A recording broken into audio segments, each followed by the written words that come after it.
Salut à tous, c'est Hugo Mouton. On se retrouve aujourd'hui pour une nouvelle vidéo, une nouvelle série que je lance sur ma chaîne.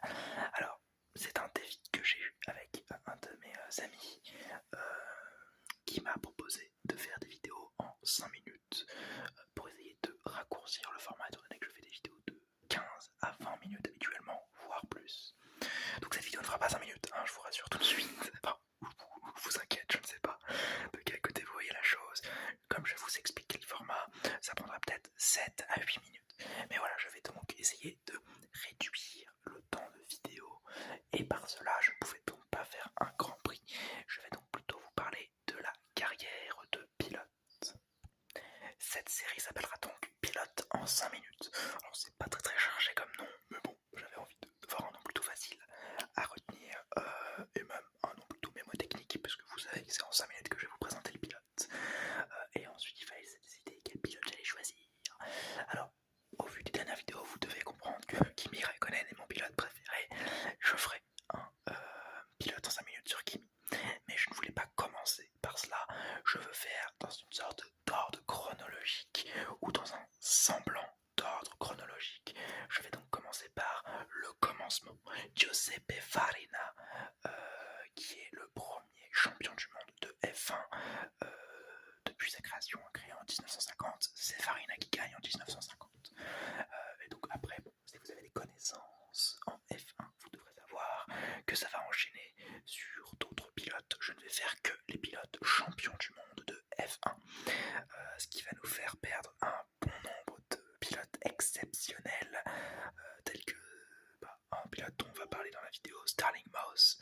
On va perdre aussi Felipe Massa, David Coulthard et plein d'autres, mais c'est un parti pris. Hein, voilà, je veux parler des vainqueurs, enfin finalement de Formule 1, parce qu'on a tendance à des fois oublier les premiers. Donc je vais parler des premiers sur un ordre chronologique pour remonter jusqu'à Verstappen et Charles Leclerc en fin d'année, je l'espère. Et donc voilà, c'est à peu près l'explication de la vidéo. Donc je vais devoir vous présenter le pilote en 5 minutes. J'espère que ça vous plaira. Mettez-moi en commentaire si vous aimez ce concept. Si vous n'appréciez pas trop, n'hésitez pas à me le dire non plus. Peut-être que je le rechange, que je le reformule, que je fasse une nouvelle formule peut-être avec des pilotes plus récents, ce qui pourrait peut-être plus intéresser les autres. Et voilà, j'espère que cette vidéo vous plaira. Alors commençons. Giuseppe Farina, le futur pilote, est né en Italie à Turin le 30 octobre 1906 d'un père carrossier.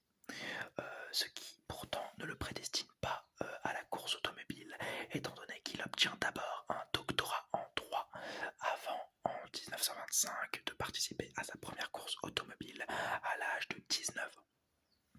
Après ses études, il s'essaie au volant d'Alfa Romeo, de Maserati et de Ferrari sur des pistes et explore également les courses sur route avec le Tour d'Italie ou les 1000 Miglia, qui est une course automobile sur route en Italie où il se place toujours plutôt bien. Alors il fait 3e sur le Tour d'Italie et 2 fois 2e sur les 1000 Miglia. Sur piste, par contre, il doit attendre 1940 pour obtenir un premier succès de renom à l'international avec le Grand Prix de Tripoli. Après la Seconde Guerre mondiale, il remporte le Grand Prix des Nations en Suisse, qui est la première grande épreuve internationale automobile après la guerre, ce qui lui donne une certaine renommée. Mais c'est en 1950 que Farina est couronné de succès encore plus qu'avant, car en prenant le volant d'une Alfa Romeo après la mort de Félix Rossi et de Jean-Pierre Ouimil, qui étaient deux pilotes Alfa Romeo, ce qui oblige l'écurie italienne à rappeler le pilote avec lequel il s'était brouillé en 1946. Donc après un léger rabibochage, il reprend la piste pour la première année chez Alfa Romeo et la première année en F1.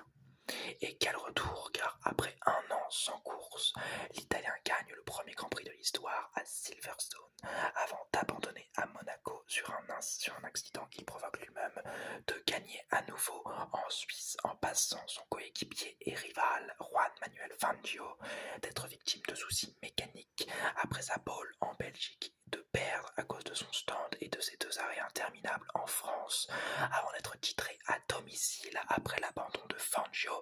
les points partagés entre Ascari et Seferin. En 1951, celui que l'on surnomme Nino Farina roule à nouveau en Formule 1, mais plus avec la même hargne que les années précédentes, gagnant à Spa mais finissant seulement 4e pour l'année 51.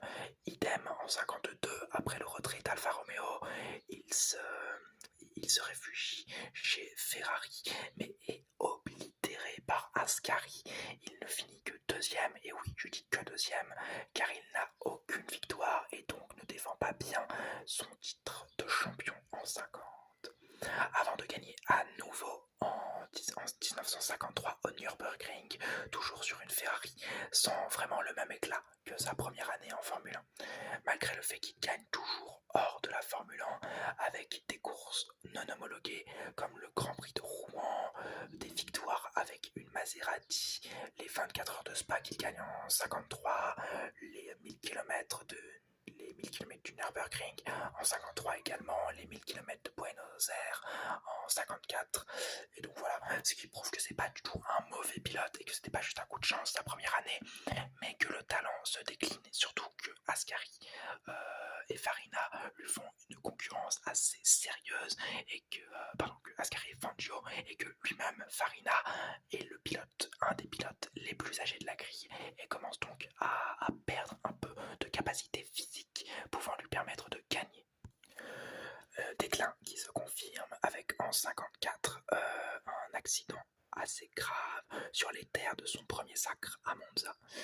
Et après cet accident, il se retire progressivement de la F1 avant de tirer sa révérence en 55 et d'annoncer sa retraite du sport automobile en 56 à l'âge de 52 ans après la mort de son coéquipier des 500 miles de Indianapolis qu'il devait couvrir cette même année et qu'il finalement ne couvrira pas, comme je l'ai dit juste avant, à cause de la mort de son coéquipier. En 66, en se rendant sur le circuit de Reims pour le Grand Prix de France, le pilote italien meurt en s'écrasant contre un arbre. Alors j'ai vu plusieurs versions, soit il est mort contre un arbre, soit sur un poteau de communication. Dans tous les cas, mort est faite et le premier champion s'éteint sur le coup après un accident de voiture hors des circuits.